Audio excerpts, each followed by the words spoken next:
নমস্কার, দেখছেন রিপাবলিক বাংলা। অনির্বাণের অগ্নিবাণ নিয়ে আজ রয়েছি আপনাদের সঙ্গে আমি সমাদ্রেতা।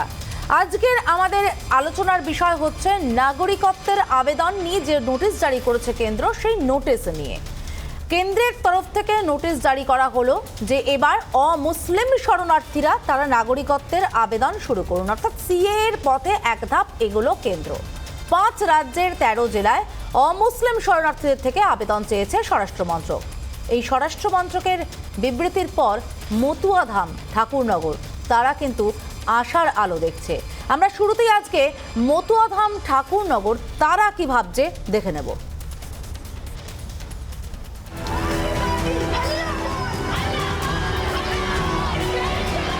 ভারতীয় নাগরিকত্বের জন্য আফগানিস্তান, বাংলাদেশ এবং পাকিস্তান থেকে আসা অমুসলিম শরণার্থীদের কাছে আবেদনপত্র চাইল স্বরাষ্ট্রমন্ত্রক। কেন্দ্রের তরফে এই বিজ্ঞপ্তি জারি করা হয়। এরপরই খুশির আমেজ রাজ্যের মতুয়াধাম, ঠাকুরনগরে। কেন্দ্রীয় স্বরাষ্ট্র মন্ত্রকের তরফে যে গেজেট নোটিফিকেশন জারি করা হয়েছে তাতে কিন্তু সিএ এর একটা নমুনা তুলে ধরা হয়েছে। যদিও এখনও সিএ তে ঠিক কী কী ধারা থাকবে, তাতে কী কী ধারায় কী কী আইনে বিশদে কী থাকবে, তা এখনও কেন্দ্রীয় স্বরাষ্ট্র মন্ত্রক তুলে ধরেনি। যন্ত্রণা দীর্ঘদিনের। মতুয়া সমাজে নাগরিকত্বের দাবিও উঠেছে বারবার। 5 রাজ্যের 13 জেলায় আবেদন প্রক্রিয়ায় আশার আলো দেখছে ঠাকুরনগর।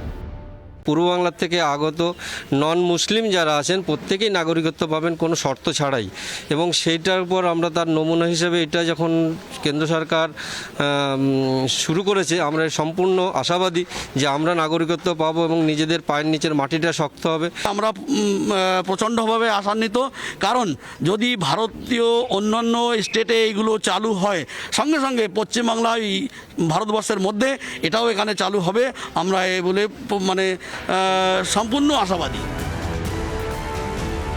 এ রাজ্যের জন্য সিএ লাগুর দাবি তুলেছেন বনগাঁর বিজেপি সাংসদ। আমি মাননীয় স্বরাষ্ট্রমন্ত্রী, কেন্দ্রীয় স্বরাষ্ট্রমন্ত্রীর কাছে অনুরোধ রাখবো যে এটা পশ্চিমবাংলার জন্য অবশ্যই জরুরি, কারণ এখনও অবধি এ যাবৎ যে মেজর সমস্যা যেটার সমাধান হয়নি সেটা হচ্ছে পশ্চিমবাংলা। আসামও ছিল, আসাম তো অন্য একটা কন্ডিশনে আছে, সে তো আসামের কথা এই মুহূর্তে বলবো না, কিন্তু পশ্চিমবাংলাতে এটা বিশেষ জরুরি। এটাতে পশ্চিমবাংলাতেও এটাকে ইমপ্লিমেন্ট করা হোক অনতিবিলম্বে। যদিও কেন্দ্রের এই সিদ্ধান্তের বিরুদ্ধে সরব বনগাঁর প্রাক্তন সাংসদ মমতা বালা ঠাকুর। বিভিন্ন জায়গা থেকে সরকারি আধিকারিকের কাছ থেকে তাদের ডকুমেন্টস নিয়ে এসে, তাদের সিগনেচার নিয়ে এসে দিতে হবে।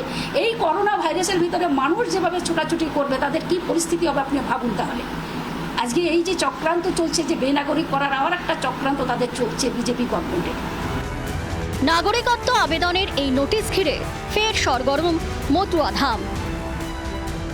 গেজেট নোটিফিকেশন 5 রাজ্যে 13 জেলার জন্য যা জারি করা হয়েছে, সেই পথ ধরেই কিন্তু একদিন এই বনগাঁয় তারা ভারতের সাংবিধানিক নাগরিকত্ব পাবেন, সেই নতুন করে আশা দেখছেন তারা।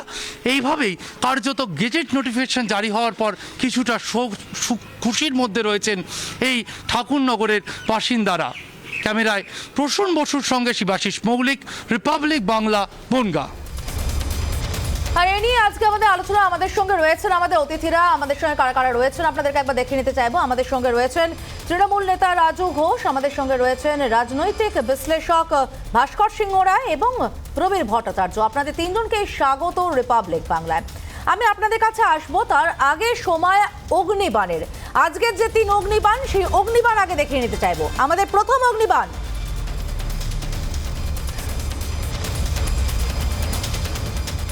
নাগরিকত্ব দিতে ধর্মের বিভেদ কেন?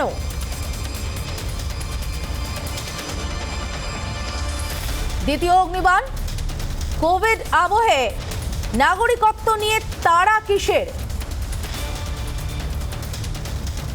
তৃতীয় অগ্নিবাণ, মৌলিক অধিকারের স্বীকৃতিতে এত বিরোধিতা কেন? এই 3টে প্রশ্ন তো আমাদের থাকবেই এবং এই নিয়েই আমরা আলোচনা করব। আমি প্রথমেই চলে যাব আগে রাজু বাবুর কাছে। রাজুবাবু, প্রথমে আপনার কাছে জানতে চাইবো, নাগরিকত্বের আবেদনে নোটিশ জারি করেছে কেন্দ্র এবং যে নোটিশটাতে লেখা রয়েছে অমুসলিম শরণার্থীদের কাছ থেকে নাগরিকত্ব চাওয়া হচ্ছে, এবং আমাদের রাজ্যের ক্ষেত্রে মতুয়ারা সত্যি সত্যি দেশভাগ না হলে তাদের তো নিজেদের নাগরিকত্ব নিয়ে টানাপোড়েনের কোনো প্রয়োজন ছিল না। তাদের কাছে কিন্তু এটা একটা বড় খুশির হাওয়া। আমাদের প্রতিনিধি গিয়েছিলেন, তাদের সঙ্গে যখন কথা বলেছেন তখন বারবার তারা বলেছেন তারা কিভাবে এই নাগরিকত্বের প্রত্যাশী হয়ে বসে রয়েছেন।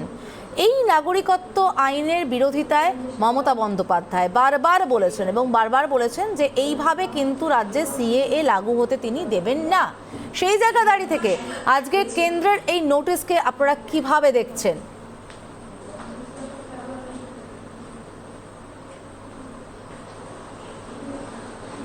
হ্যাঁ, সকলকে শুভ সন্ধ্যা। আপনি যে প্রশ্নটা করছেন, এখানে প্রথম থেকেই আমরা সবাই জানি এই ভারতীয় জনতা পার্টি মুসলিম বিরোধী পার্টি। তো সেখানে তারা কেন্দ্রে ক্ষমতায় রয়েছে, তো তারা সেই জন্য সেই রাগটাকে তারা তো উগলে দেবেই। তাদের পছন্দ নাই মুসলমানদের, তাই মুসলমানদের সেখান থেকে বাদ দেওয়া হয়েছে গায়ের জোরে, অসাংবিধানিকভাবে।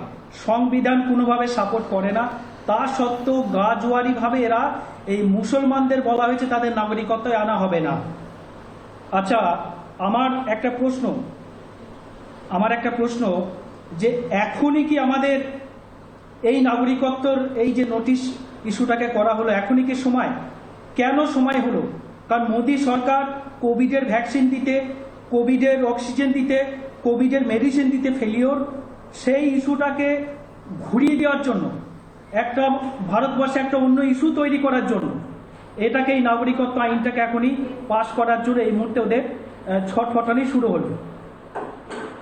এখানে বলা হচ্ছে যে 2014 সালের 31 ডিসেম্বরের আগে পর্যন্ত যারা ভারতে এসেছে তারা সকলেই নাগরিকত্ব পেয়ে যাবে। এটা ভুল। বলা হচ্ছে যে 2014 সাল 31 ডিসেম্বরের আগে যারা এসেছে তারা নাগরিকত্বর আবেদন করতে পারবে। তাহলে আবেদন করতে পারা আর নাগরিকত্ব পেয়ে যাওয়া এই দুটো কিন্তু সম্পূর্ণ আলাদা। তারা আবেদন করছে, আপনি ভাবুন, আপনি 130 কোটি 35 কোটি আমাদের ভারতের মানুষ, তারা যদি একসঙ্গে আবেদন করে কত বছর লাগবে সেই আবেদনগুলোকে আপলোড করতে, তার কত বছর লাগবে তাদের সেই শুনানি হতে, কত বছর লাগবে তাদের সেই নাগরিকত্ব পেতে। এগুলো একটা এগুলো তো অন্য বিষয়, এটা অন্য বিষয়। কিন্তু আপনার প্রথম যে প্রশ্নটা, আমি সেই প্রশ্নটার সঙ্গে সে প্রশ্নটা নিয়ে আমি প্রবীর বাবুর কাছে যাব। প্রবীর বাবু, সত্যি নাগরিকত্ব দিতে এই ধর্মের বিভেদটা কেন? দেখুন, এইটার সাথে ধর্মের কোনো সম্পর্কই নেই। এই আইন যখন তৈরি হলো তখন বলা হলো হিন্দু, বৌদ্ধ, পারসিক, জৈন, শিখ, খ্রিস্টান যারা নিপীড়িত হয়ে প্রতিবেশী রাষ্ট্র বাংলাদেশ, পাকিস্তান, আফগানিস্তান থেকে উৎপীড়িত হয়ে আমাদের দেশে এসছে, তাদের একটা নাগরিক সুবিধা দেওয়ার জন্য এই আইন। আলাদা করে উনি মুসলিম বলছেন, মুসলিমদের সম্পর্কে এই আইনে কিছু বলাই হয়নি। আমি এখানে একটা কথা বলতে চাই, সেটাই তো প্রশ্ন, যে কেন বলা হয়নি, কেন মুসলিম শরণার্থীদের কথাই উল্লেখ করা হলো? না, বলা হয়নি মানে কেন? আমাকে বলতে দিন। দেখুন, মহাভারতে বলা হচ্ছে যে প্রশ্ন করা হয়েছিল যুধিষ্ঠিরকে কে সুখী, তো যুধিষ্ঠির বলেছিলেন যিনি অঋণী, যিনি অপ্রবাসী, যিনি অবৈরী, তেমনই একজন মানুষ যিনি নিজে গৃহে শাকান্ন রান্না করে খেতে পারেন, তিনি এই জগতে প্রকৃত সুখী। তো আমাদের দেশের একদল মানুষ যারা এখানে প্রবাসী হয়ে আছেন, দেশে থেকেও দেশের নাগরিকত্বের সুবিধা পাচ্ছেন না, তো তারা তো অসুখী। তো তাদের সুখ প্রদান করবার জন্য মিনিমাম সাধারণ একটা সুবিধা, দেশের যে সাধারণ সুবিধা এইটুকু দেবার জন্য স্বাধীনতার 75 বছরে এই প্রশ্নটাই তো উঠলো না যে কারা নাগরিক।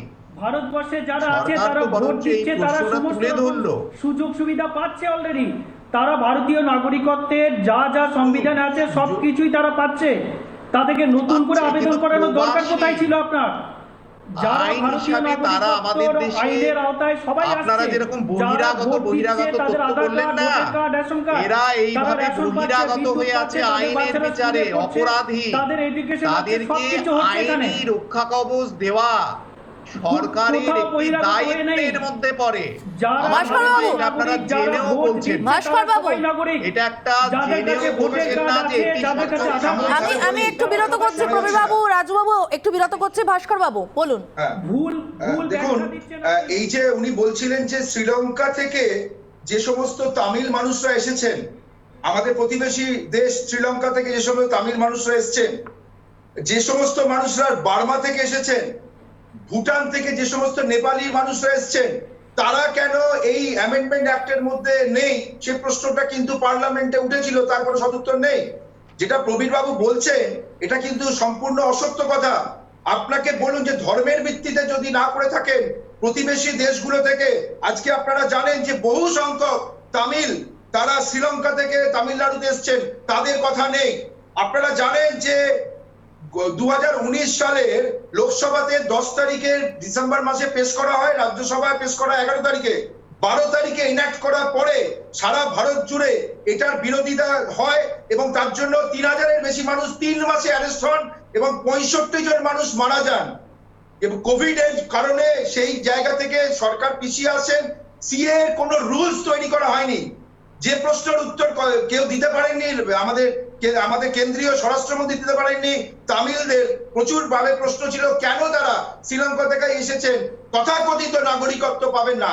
আরেকটা কথা আপনারা যেটা দেখাচ্ছেন, পশ্চিমবঙ্গের কথা আজকে বলা হয়নি, সুতরাং পশ্চিমবঙ্গের কথা যেটা বলছেন পশ্চিমবঙ্গকে নেই, সুতরাং এদেরকে পশ্চিমবঙ্গের কথা বলা হয়নি, রুলস না ভাস্কর বাবু, আমি একটু বিরত করলাম আপনাকে, আমি বিরত করলাম। 5 রাজ্যের 13 জেলার কথা বলা হয়েছে, আপনি একদম ঠিক বলেছেন। ভাস্কর বাবু একটু শুনুন, একটু শুনুন, একটু শুনুন। আপনি না শুনলে উত্তরটা দেবেন কিসের? একটু শুনুন, আপনি একদম ঠিক বলেছেন। এই যে নোটিশটা করা হয়েছে 5 রাজ্যের 13 জেলার কথা বলা হয়েছে, কিন্তু পদক্ষেপ তো শুরু হলো, সেক্ষেত্রে একসময় পশ্চিমবঙ্গের দিকেও ব্যাপারটা আসবে এবং সেই পদক্ষেপ শুরুর থেকেই আমার প্রশ্নটা অন্য জায়গায়। ভাস্করবাবু, আমার প্রশ্নটা অন্য জায়গায়। আমার প্রশ্ন হচ্ছে একসময় পশ্চিমবঙ্গেও আসবে। মতুয়াদের জন্য এতদিন কেউ ভাবেনি কেন? কেন মতুয়ারা শুধু এই রাজনৈতিক যে কোনো নেতৃত্বের ঘুঁটি হয়ে রয়ে গেছে? কেন তারা এখনো নাগরিকত্ব পাননি? তাদের নাগরিকত্ব দিতে সমস্যাটা কোথায় ভাস্করবাবু? আমি তো নাগরিকত্বের যে প্রশ্ন, অরিজিনাল যে 1955 সালের সিটিজেনশিপ অ্যাক্ট, এই সিটিজেনশিপ অ্যাক্টে যাদের নাগরিক বলে বলা আছে সেই আইনের বলেই তারা নাগরিক। আজকে যে নতুন করে, এটা কিন্তু নতুন কোনো আইন নয়, এটা একটা অ্যামেন্ডমেন্ট। যে অ্যামেন্ডমেন্টটা জোর করে 2019 সালে লোকসভা এবং রাজ্যসভায় পাশ করানো হয়েছে, কোন রকম বিতর্ক সভায় অংশগ্রহণ না করে এবং বিতর্কে অংশগ্রহণ না করে ধনী ভোটে পাশ করানো হয়েছে। সেখানে যে প্রশ্নগুলো আমি বারবার করছি, এখানে প্রতিবেশী রাষ্ট্র থেকে, আমি যেমন শ্রীলঙ্কার কথা বললাম, প্রবীরবাবু বলতে পারছেন না, রুলস তৈরি হয়েছে কি? রুলস তৈরি হলে সারা দেশের জন্য প্রযোজ্য হয়। এখন অব্দি এই অ্যামেন্ডমেন্টের কোনো রুলস তৈরি হয়নি যে রুলসের মাধ্যমে এটা অ্যাপ্লিকেবল হবে। সুতরাং এখানে একটা এই বিভাজনের রাজনীতি করতে চাইছেন, রাজুবাবু সঠিকভাবে বলেছেন, এই বিভাজনের রাজনীতি করে সারা ভারতবর্ষে যে আরেকটা এই করোনা থেকে বাঁচার জন্য, তাদের মানুষকে প্রশ্নের উত্তর দেওয়া থেকে বাঁচার জন্য আজ শাহিনবাগ থেকে আরম্ভ করে বিভিন্ন জায়গায় সারা ভারতে যে বিক্ষোভ হয়েছিল, নতুন করে মানুষ আবার বিক্ষোভে ফেটে পড়বে এবং করোনার যে টিকাকরণের ব্যর্থতাটা ঢাকা পড়ে যাবে। এটাই হচ্ছে কেন্দ্রীয় সরকারের উদ্দেশ্য। একদম। আমাদের সঙ্গে রাজনৈতিক বিশ্লেষক অম্লান কুসুম ঘোষও রয়েছেন। আমি অম্লান বাবুর কাছে যাব। অম্লান বাবু, বিভাজনের রাজনীতির অভিযোগ উঠছে, কি বলবেন? দেখুন, এই অভিযোগটা কিন্তু একেবারেই ঠিক নয়। তার কারণ আমরা জানি যে এখানে যে নাগরিকত্বের নিয়মটা বলা হয়েছে, সেটা বলা হয়েছে যে ভারত ভাগ হয়ে যে দেশ সৃষ্টি হয়েছিল সেখান থেকে। অর্থাৎ যেটা অভিযোগ এলো শ্রীলঙ্কা বা ব্রহ্মদেশের কথা, শ্রীলঙ্কা বা ব্রহ্মদেশ কিন্তু কোনো সময় ভারত ভাগ হয়ে সৃষ্টি হয়নি। সেই জন্য শ্রীলঙ্কা বা ব্রহ্মদেশ থেকে যদি কেউ আসেন, তাদেরকে এই অ্যাক্টের মধ্যে কিন্তু রাখা হয়নি। এবার হচ্ছে যে রাষ্ট্রপুঞ্জের স্বাভাবিক নিয়ম অনুযায়ী যে শরণার্থীর সংজ্ঞা, সেই শরণার্থীর সংজ্ঞা এটা বলে যে কেউ যদি ধর্মীয় বা ভাষাগত কারণে, বাংলাদেশ তো ভারতের ভারত ভাগ হয়ে সৃষ্টি হয়েছিল, বাংলাদেশ তো ভারত ভাগ হয়ে সৃষ্টি হয়েছিল। ভারত, অখণ্ড ভারত যা ছিল 47 সালে, তার ভাগ হয়ে যেটা সৃষ্টি হয়েছে বাংলাদেশ, পাকিস্তান আর ভারত, সেই বাংলাদেশ তাদের কথা এই একটা বলা হয়েছে। সেই জন্যই শ্রীলঙ্কা বা ব্রহ্মদেশটা হবে না। এবার রাষ্ট্রপুঞ্জের স্বাভাবিক যেটা শরণার্থীর নিয়ম, শরণার্থী যে সংজ্ঞা, সেই অনুযায়ী ধর্মীয় ভাষাগত কারণে যিনি কেউ অত্যাচারিত হয়ে চলে আসে তাকে শরণার্থী বলা হয়। সেই হিসেবে পৃথিবীর অন্য কোনো দেশ থেকেও যদি আসেন সেই শরণার্থী নিয়মে আবেদন করবে, সেটা আলাদা জিনিস হলো। কিন্তু পার্টিকুলার এই আইনটা হয়েছে ভারত ভাগ হয়ে যে দেশগুলো সৃষ্টি হয়েছে তার মধ্যে থেকে যদি কেউ আসে তার জন্য। এবং প্রসঙ্গত এখানটায় এই যে একটা ব্যাপার ঘটলো যে আমরা বুদ্ধিস্ট, খ্রিস্টান, জৈন, পার্সি সকলকে নাগরিকত্বের আওতায় আনবো বা তারা আবেদন করতে পারবে, কিন্তু মুসলমানরা পারবে না। মুসলমানরা পারবে। এই জায়গাটাই আমাদের প্রশ্ন আপনাদের কাছে, যে এখানে আপনাদের সেই আরএসএস বিজেপির খেলা হচ্ছে না? না না না, এখানে রাষ্ট্রপুঞ্জের নিয়ম অনুযায়ী তো ধর্মীয় অত্যাচারিত তো তারা নয়। যারা ধর্মীয় কারণে অত্যাচারিত হবে ওই দুটি দেশে তাদের কথাই বলা হয়েছে। যে ধর্মীয় সংখ্যালঘু সেই তো ধর্মীয় কারণে অত্যাচারিত হবে। পাকিস্তান, বাংলাদেশ ও অমলেন বাবু, যারা একটা বাংলাদেশ থেকে একজন মানুষ আসলো, সে ধর্মীয় কারণে অত্যাচার হয়েছে নাকি সে নিজের ইচ্ছায় এসেছে? সেখানে কোনো এফআইআর নিচ্ছেন আপনি যে আপনি ধর্মীয় কারণে অত্যাচার হয়ে ভারতে এসেছেন, তার প্রমাণ দাখিল করুন। আপনার ফর্মে কি সেই জায়গায় রয়েছে? আপনার সিটিজেনশিপ আবেদন ফর্ম যে রয়েছে সেখানে কি বাংলাদেশ, পাকিস্তান, আফগানিস্তান থেকে ধর্মীয় কারণে অত্যাচার হয়ে আপনি ভারতে প্রবেশ করছেন এমন একটা জায়গা মেনশন করুন, তার প্রমাণ দিন। তাহলে প্রমাণ দিতে হবে আপনাকে যে তুমি ধর্মীয় কারণে অত্যাচার হয়ে তুমি এখানে এসছো, তার প্রমাণ দিতে হবে। তাহলে কেউ নাগরিক করতে পারবে না, কারো কাছে কোনো প্রমাণ নেই। অত্যাচারের কোনো কিন্তু প্রমাণ হয় না। হ্যাঁ, তাহলে আপনি বলছেন কি করে যে ধর্মীয় ভিত্তিতে ভাগ হয়েছে, অত্যাচারের ভিত্তিতে তারা এখানে কি করে প্রুফ করবেন? না রাজুবাবু আমাকে একটা জিনিস একটু বুঝিয়ে বলুন। রাজুবাবু, আমি একটু বুঝতে চাইছি। আমার বক্তব্য হচ্ছে একটা তো মৌলিক অধিকার, আমি এই দেশে বসবাস করছি, আমার তো একটা মৌলিক অধিকার।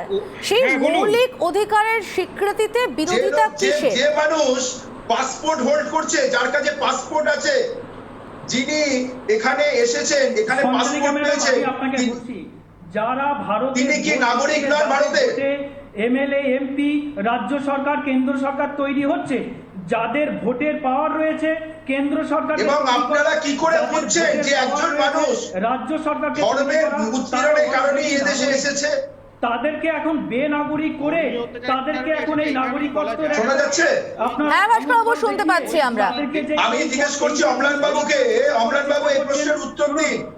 আমরা নাগরিক মানে যেটা বুঝি, 1955 সালে, শুনুন, 1955 সালের সিটিজেনশিপ অ্যাক্ট, যেটা যদি আপনি দেখে থাকেন, সেখান থেকে আজ 2014 ডিসেম্বর অবধি এই সময়ের মধ্যে যারা ভারতের নাগরিক ছিলেন তাদের মধ্যে কোন অংশটাকে আপনারা তুলে ধরতে চাইছেন যাদেরকে নাগরিক হিসেবে মনে করছেন না? সুতরাং নাগরিক, তাদেরকে নাগরিক না করে আবার নতুন করে নাগরিক কি করে দেবে? বেশ, ভাস্করবাবু প্রশ্ন রেখেছেন, উত্তরটা শুনুন। প্রবীর বাবু কিছু একটা বলছেন। আমরান বাবু, এক মিনিট, প্রবীর বাবু বোধহয় এই বিষয়ে কিছুটা বলতে চাইছেন। প্রবীর বাবু বলুন। একটু বলুন তো কি বলছেন, এত কোলাহল আমি কিছু বুঝতেই পারলাম না। আচ্ছা বেশ, আপনি শুনুন, আপনি প্রশ্নটা একবার ঠান্ডা মাথায় বলুন।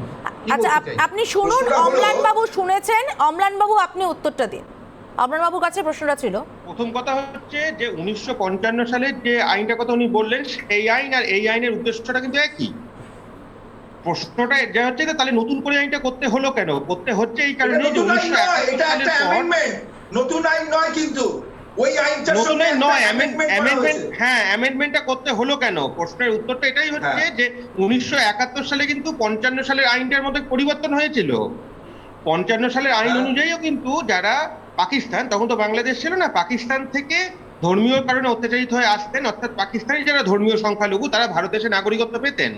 কিন্তু 1971 সালে বাংলাদেশ সৃষ্টি কিন্তু এই আইনটি পরিবর্তিত হয় এবং তারপর 1971-এর পরে যারা বাংলাদেশ থেকে এসছেন তাদের কিন্তু নাগরিকত্ব পাওয়ার একটা সমস্যা সৃষ্টি হয়েছিল।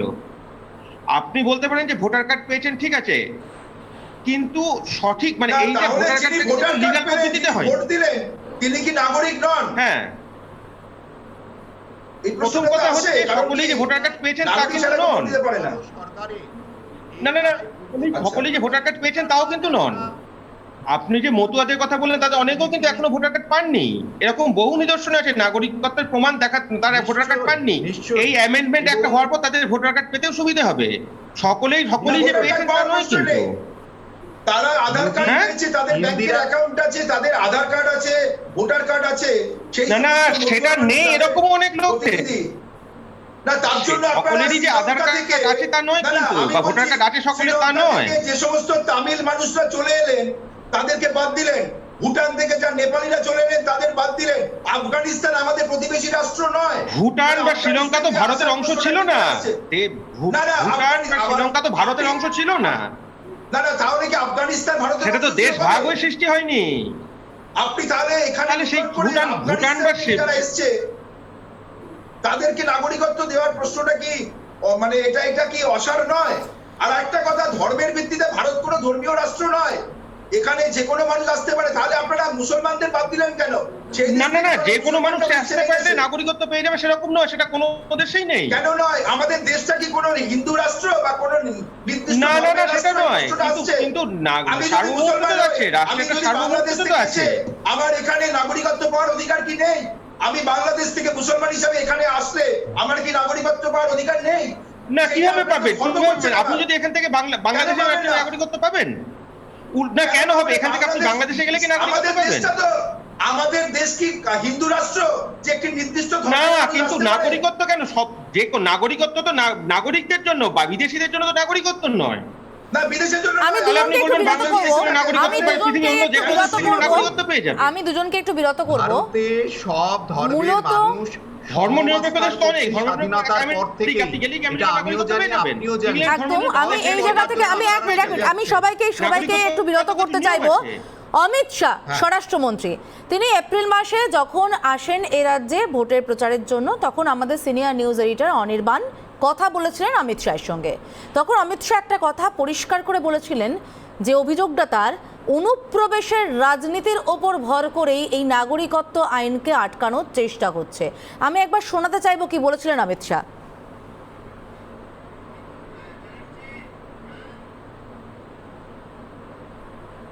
मैं मानता हूं पूरा बंगाल इसके खिलाफ है, न केवल उत्तर बंगाल, न केवल बसीरहाट, न केवल 24 परगना, कलकत्ता का बंगाली नागरिक भी चिंतित है कि 10 साल के बाद कलकत्ता का क्या होगा। और मैं आपकी चैनल के माध्यम से बंगाल की जनता को बताना चाहता हूं कि घुसपैठ रोकने की राजनीतिक इच्छा शक्ति, पॉलिटिकल विल, ना कम्युनिस्टों में है, ना कांग्रेस में है, ना तृणमूल कांग्रेस में है, तो भारतीय जनता पार्टी में। রাজুবাবু, অর্থাৎ মৌলিক অধিকারের স্বীকৃতিতে এত বিরোধিতার কারণ অনুপ্রবেশের রাজনীতি, অর্থাৎ এই ভোট ব্যাংকের উপর ভরসা কোথাও, সেই কারণেই এই বাধা দান, এই অভিযোগ উঠছে, কি বলবেন? হ্যাঁ, না যদি আমার কথাটা শুনুন, যদি ওনাদের একদম খুব ভাবমূর্তি পরিষ্কার হতো যে যারা 14 সালের পরে যারা এসছে সকলকে নাগরিকত্ব দেওয়া হবে, তাহলে এই আবেদন এই সমস্ত করার দরকার কি? একটা সেন্ট্রাল গভর্নমেন্ট নোটিফিকেশন করতো যে যেখানে বলা হতো যে তোমরা যারা বাইরে থেকে এসেছো, যারা আফগানিস্তান, পাকিস্তান এবং বাংলাদেশ থেকে এসছো, যাদের কাছে এখানে ভোটার কার্ড আছে 2014 সালের আগে, তারা অলরেডি সবাই নাগরিক হয়ে গেছে, নতুন করে আবেদনের দরকার নেই। যাদের কাছে নেই তারা আবেদন করো। এই সমস্ত না করে উনি বলছেন যে তোমাকে প্রমাণ করতে হবে যে তুমি ধর্মীয় কারণে তুমি অন্য দেশ থেকে এখানে অত্যাচারিত হয়ে এসছো। তাহলে কিভাবে প্রমাণ করবে? সেখানে তো সে এফআইআর করে আসেনি, সেখানে তো তার কাছে কোনো স্লিপ নেই, তুমি কিভাবে এখানে পালিয়ে এসেছো? আচ্ছা রাজুবাবু, তুমি কিভাবে এসছো তার প্রমাণ কোনো প্রমাণ নেই। মতুয়া নাগরিকদের এ রাজ্যে যে অবস্থান, সেই অবস্থানটাকে আপনি কিভাবে তাহলে দেখছেন? তারা খুব ভালো আছেন তো? দেখুন, মতুয়াদের যে অবস্থান আছে, মতুয়াদের সকলেই নাগরিকত্ব, তারা মতুয়া ভোট ব্যাংক, আপনারা জানেন অমিত শাহজি সেই ভোটকে পাওয়ার জন্য বারবার আসে, তারা অলরেডি সবাই নাগরিক। এদেরকে ভয় দেখিয়ে, এদেরকে ভুল বুঝিয়ে, এদেরকে একটা কি বলবো, এদেরকে একটা আঙুর ফল দেখানো হচ্ছে যে তোমরা নাগরিকত্ব নাও, তোমাদের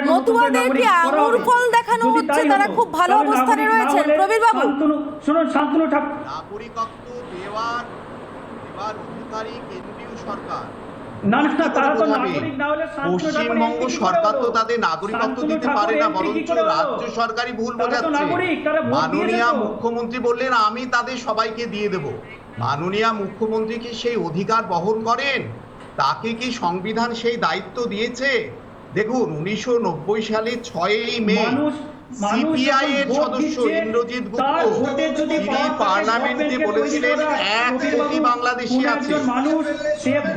2005 সালে মমতা ব্যানার্জি বলেছিলেন যে এত বাংলাদেশিকে এখানে ঢোকানো হয়েছে যে একদম আমরা এই বিতর্কে আর থাকবো। অম্লান বাবুর কাছে যাব। অম্লান বাবু, কোভিড আবহ গোটা দেশ জুড়ে এই মুহূর্তে 1 নম্বর চিন্তা কিভাবে সংক্রমণের নিয়ন্ত্রণ করা যায়। তার মধ্যে তো ব্ল্যাক ফাঙ্গাস আতঙ্ক, হোয়াইট ফাঙ্গাস আতঙ্ক রয়েছে। আজকেও পুরুলিয়াতে এখানে এক ব্ল্যাক ফাঙ্গাস আক্রান্ত রোগীর খোঁজও পাওয়া গিয়েছে। এইরকম একটা পরিস্থিতি যখন গোটা দেশ জুড়ে, তখন এইভাবে এই নাগরিকত্ব নিয়ে এই তাড়াটা কি খুব জরুরি ছিল?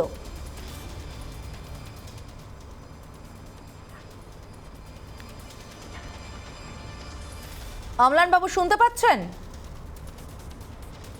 আমরা যোগাযোগের চেষ্টা করব। আমি একই প্রশ্ন রাখবো প্রবীর বাবুর কাছে। প্রবীর বাবু, নিশ্চিত কোভিড অতিমারি চলছে, কিন্তু তার জন্য কি সভ্যতা থমকে আছে? জীবন থমকে আছে? সবকিছুই তো চলছে, স্বাভাবিক গতিতে চলছে না, কিন্তু আমরা অনেক কিছু ছাড় দিচ্ছি। মাননীয় মুখ্যমন্ত্রী বলেছেন লকডাউন নয়, আমরা কিছু মাত্র নিষেধাজ্ঞা রেখেছি।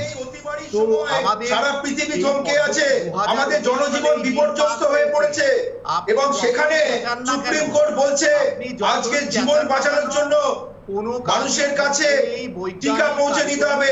সেই ব্যর্থতা ঢাকার জন্য আজকে এরকম একটি সংবেদনশীল ইস্যু নাগরিকদের সামনে এনেছে। মহাকাশে তাদের যান পাঠিয়ে দিচ্ছে, দেখাচ্ছিলেন কোনো কিছু স্তব্ধ নেই। সেখানে বলা হয়েছিল ইনফিল্ট্রেশনের বিরুদ্ধে, ইনফিল্ট্রেশনের বিরুদ্ধে বিএসএফ কি করছে? ইনফিল্ট্রেশন আটকানোর জন্য সিটিজেনশিপ অ্যামেন্ডমেন্ট অ্যাক্ট, এরকম অদ্ভুত কথা ভারতবাসী কি শুনেছে? আপনার দেশের প্রতিরক্ষার জন্য যারা দায়িত্ববান তাদের ব্যর্থতা ঢাকার জন্য সিটিজেনশিপ অ্যামেন্ডমেন্ট অ্যাক্ট। আজকে আপনারা 2020 সাল থেকে আমাদের ভারতবর্ষের অর্থনীতি স্থবির হয়ে গেছে, সাধারণ মানুষের জনজীবন বিপর্যস্ত, মানুষের প্রাণ চলে যাচ্ছে, লক্ষাধিক মানুষ মারা গেছে। সেখানে কোনো তো সংখ্যালঘু নেই এখানে। যাদেরকে আপনারা চিহ্নিত করছেন তারা তো সংখ্যালঘু নয়, তারা তো দ্বিতীয় সংখ্যাগুরু। তাহলে তারা কেন সংখ্যালঘু হবে? সংখ্যালঘু তো বৌদ্ধ, জৈন, পার্সি, শিখ, এরা সংখ্যায় এরা কম আছে। এদের সুবিধার জন্য করা হয়েছে। ধর্মীয় ছেড়ে এগুলো মানুষকে বাঁচান, আগে মানুষের বাঁচার প্রয়োজন।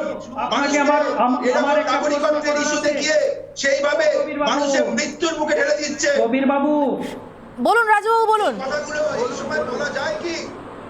এটা কি একটা নাগরিকত্ব মানবিক? ও প্রবীর বাবু, ভাস্কর বাবু একটু দাঁড়ান। ভাস্কর বাবু, প্রবীর বাবুরা রাজবাবু কিছু জনতা বলছেন। পার্টির, ভারতীয় জনতা পার্টির হয়ে যারা এখানে দাঁড়ান হ্যাঁ বলছি, আপনারা যে হিন্দু মুসলমান বলছেন, আপনারা তো আসামে 19 লক্ষ হিন্দুকেই নাগরিকত্ব দিলেন না।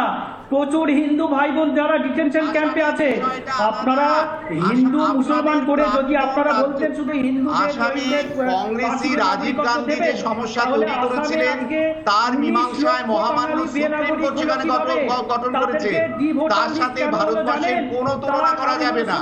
আপনি জানেন সেটা, আপনি জেনেও শুধুমাত্র এখানে প্রতিবাদ করবার জন্য আপনাকে বসানো হয়েছে, তাই আপনি প্রতিবাদ করে যাচ্ছেন। আপনাদের কাছে কোনো যুক্তি নেই, বিনা যুক্তিতে আপনারা চেঁচাবার জন্য চেঁচান।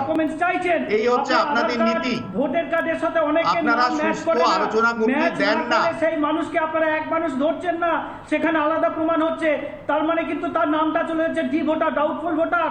আর ডাউটফুল কোনো বিষয়ে ভারতবর্ষের আসামের সাথে তুলনা করা যাবে না।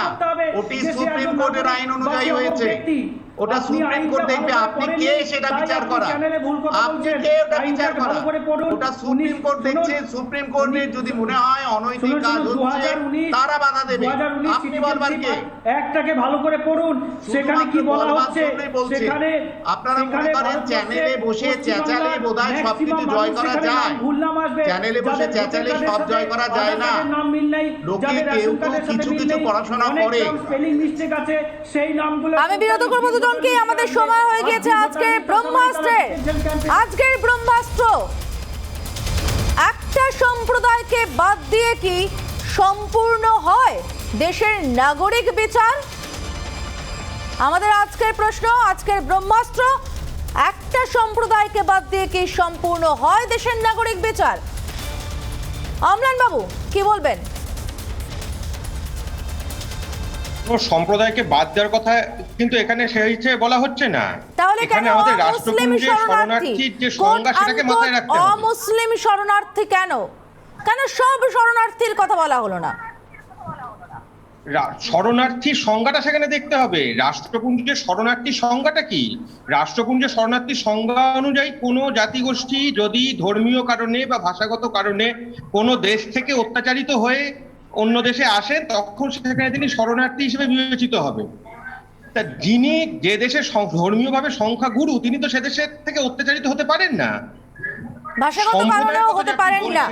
রমেশ শুনুন, তাহলে নাগরিকত্ব নতুন শ্রীলঙ্কা থেকে তামিল মানুষরা চলে এসেছে। শরণার্থী আর অনুপ্রবেশের তফাৎ তো এখানেই। যিনি ধর্মীয় ভাষাগত কারণে অত্যাচারিত হয়ে আসছেন তিনি শরণার্থী, এটা রাষ্ট্রপুঞ্জের নিয়ম অনুযায়ী সারা পৃথিবীতে স্বীকৃত। যিনি অত্যাচারিত নন তিনি শরণার্থী হবেন না। এখানে পাকিস্তান বাংলাদেশে যারা ধর্মীয়ভাবে সংখ্যাগুরু তারা তো ধর্মীয় কারণে অত্যাচারিত নন। বলুন রাজুবাবু।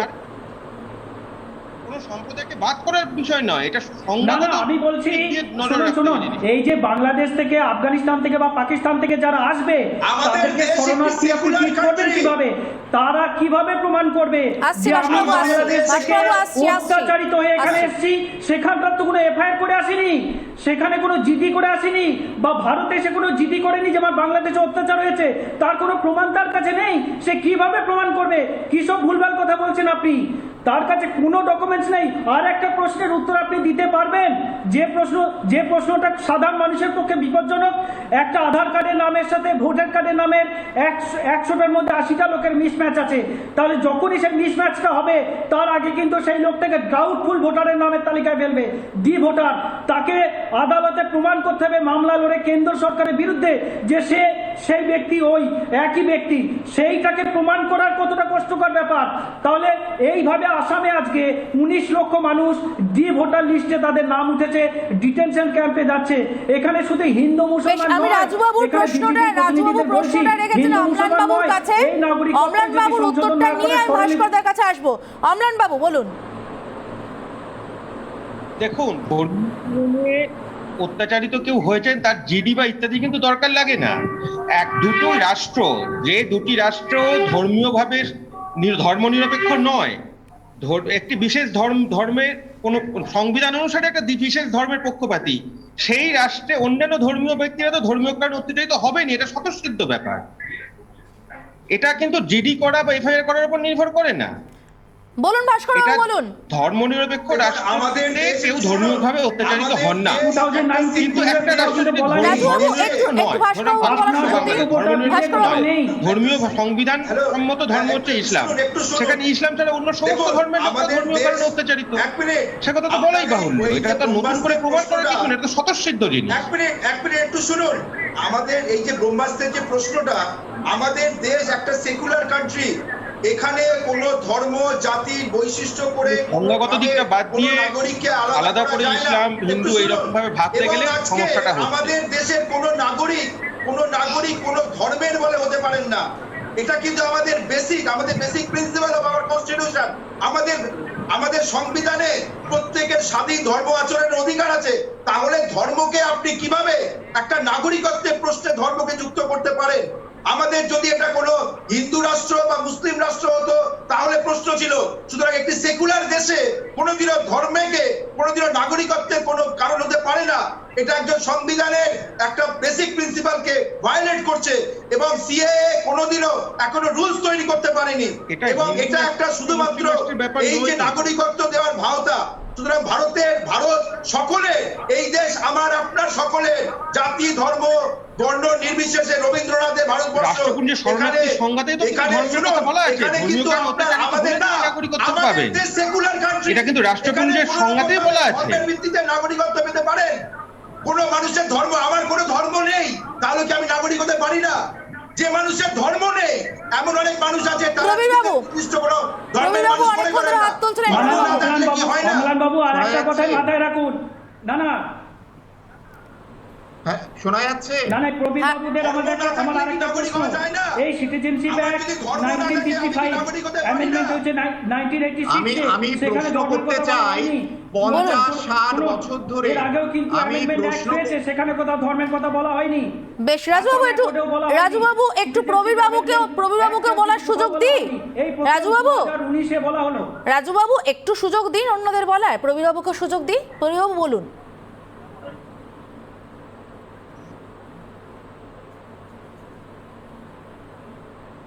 প্রবীর বাবু শুনতে পাচ্ছেন? আপনি কি বলছিলেন?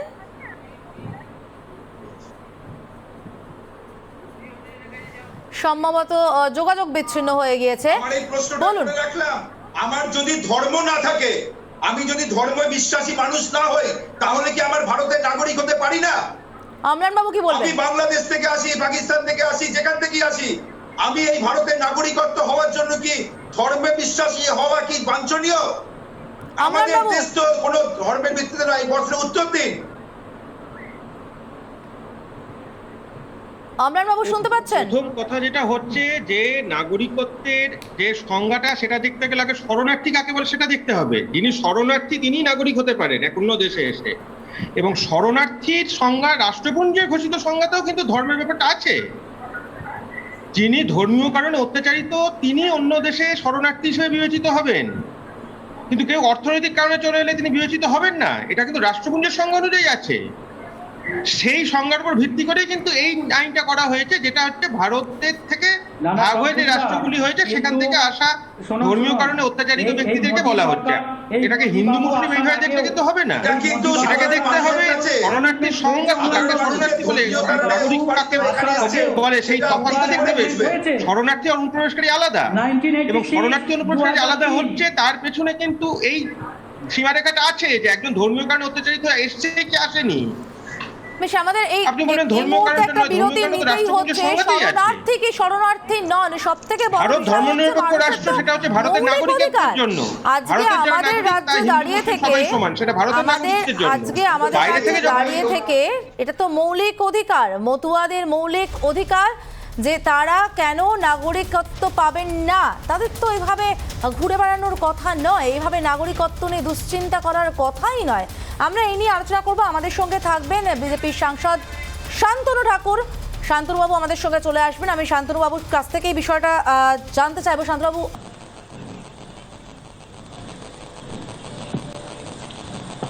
হ্যাঁ শুনছি।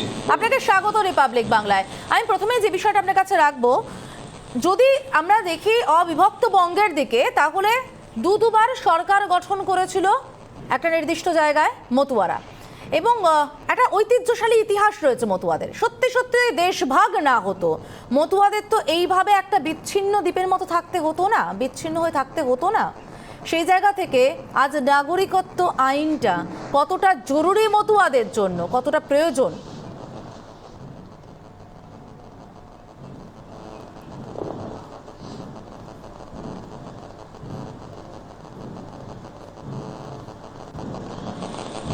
দেখুন, দেশভাগ একটা বড় ষড়যন্ত্র ছিল, এবং এই ষড়যন্ত্রের শিকার হয়েছে পূর্ব পাকিস্তানে এই মতুয়া সম্প্রদায়ের মানুষ এবং পশ্চিম পাকিস্তানে শিখেরা। তো আজকে সেখানে শিখদের ভারতবর্ষের আগমনে, তাদের সেটেলমেন্ট, তাদের সমস্ত কিছুকে একটা বিরাট বড় প্রাধান্য দেওয়া হলো। কিন্তু এই পশ্চিম পাকিস্তান পরবর্তীতে বাংলাদেশের থেকে যারা শরণার্থী হয়ে এলো, এদের কিন্তু কোনো প্রকার কোনো সমাধান করা হলো না ঠিকঠাকভাবে। তো এমতো অবস্থাতে কেটে গেছে। না শান্তনুবাবু, আমরা শুনতে পাচ্ছি।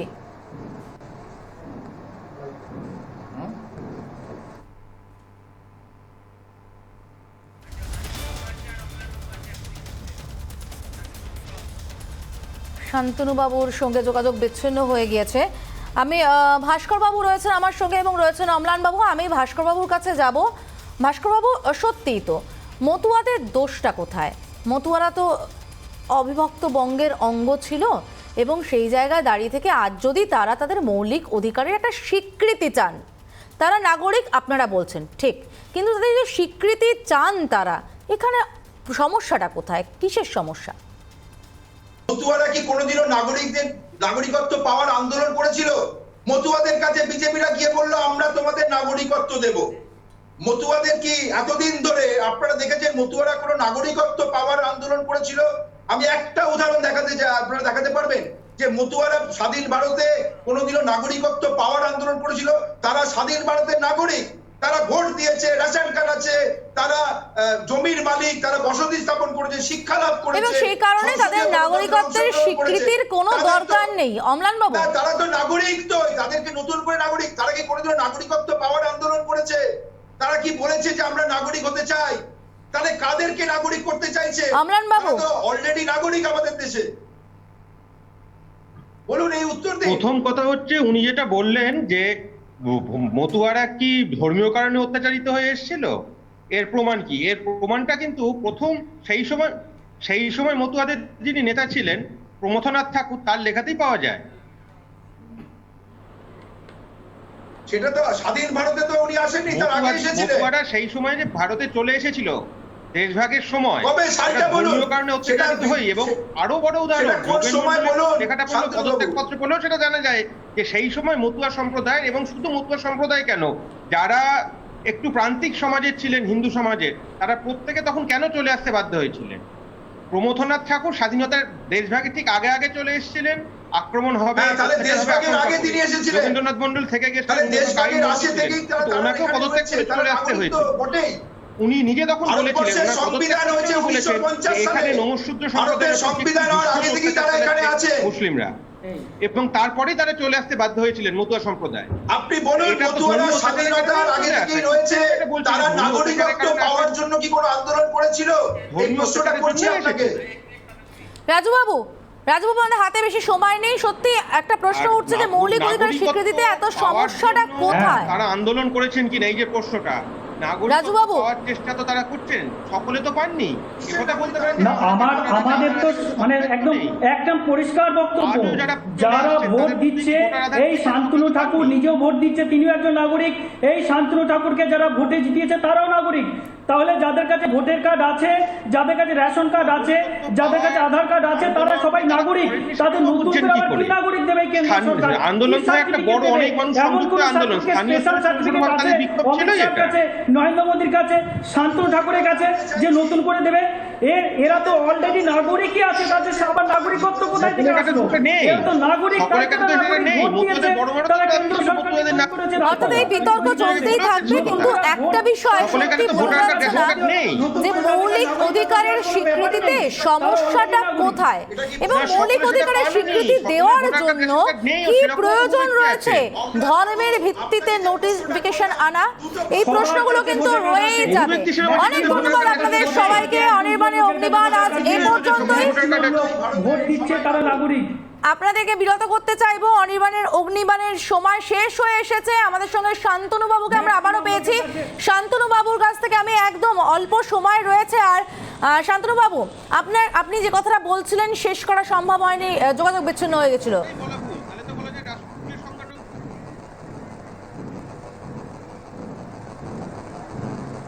হ্যাঁ, যেটা বলছিলাম সেটা হচ্ছে যে বাংলাদেশের সমস্যাটার সমাধান করা হয়নি, কারণ 1946 সালে 47 সালে ধর্মীয় কারণে দেশভাগ হয়েছে। সেই ধর্মীয় কারণে দেশ ভাগ হওয়ার ফলে ঠিক সময় মতো ভারতবর্ষে এই সমস্ত মানুষরা আসতে পারেনি। তো সেটা পরবর্তীতে শুধু প্রতিশ্রুতি হিসেবেই থেকে গেছে, কারণ আপনারা জানেন 51 সালের জওহরলাল নেহরুজির চুক্তি, লিয়াকত আলী খানের চুক্তি, এগুলো সমস্ত কিছু আমরা জানি। তো সেই মতো অবস্থায় যখন আসতে পারেনি, তখন এটা একটা সমাধানহীন জায়গায় রয়েছে, সমাধান হয়নি এমন জায়গাতে রয়ে গেছে। এখন প্রয়োজন হয়েছে যে পাশে এই মানুষদের ভারতবর্ষে সিটিজেনশিপ দেওয়ার। তো সেখানে যদি ভারতবর্ষের গভর্নমেন্ট সিটিজেনশিপ দেয় এই মানুষদের, তাতে আপত্তি কোথায় থাকতে পারে? কারণ এরা সিটিজেনশিপ পাচ্ছে বাংলাদেশ, পাকিস্তান, আফগানিস্তানে, এরা ধর্মীয় কারণে নিপীড়িত মানুষ, এরা ওপাশে মরবে। তার মানে কি এই যারা এর বিরোধ করছে তারা চাইছে ওপাশে এরা মরুক, ওপাশে এরা মরুক, আর যারা ওপাশে এদের মারছে তারা এপাশে এসে নাগরিকত্ব পাক এদের সঙ্গে সঙ্গে। মানে ব্যাপারটা হচ্ছে এই জায়গাটাতেই প্রশ্নটা, এই জায়গাটাতেই প্রশ্নটা। অনেক ধন্যবাদ শান্তনু বাবু আমাদেরকে সময় দেওয়ার জন্য। আমাদের হাতে আর সময় নেই, নয়তো এই আলোচনা অবশ্যই সময় দাবি করে, কিন্তু এখানেই ঠিক প্রশ্নটা, একটা মৌলিক অধিকারের স্বীকৃতিতে এত বিরোধিতা কিসের? আবার স্বীকৃতি দিতে গিয়ে ধর্মের বিভেদই বা কেন আসছে? এই বিতর্ক চলতে থাকবে, কিন্তু সময় আজকে শেষ অনির্বাণের অগ্নিবাণের। এ পর্যন্তই। দেখতে থাকুন রিপাবলিক বাংলা। একটু পরেই দেখুন সোজাসুজি স্বর্ণালী।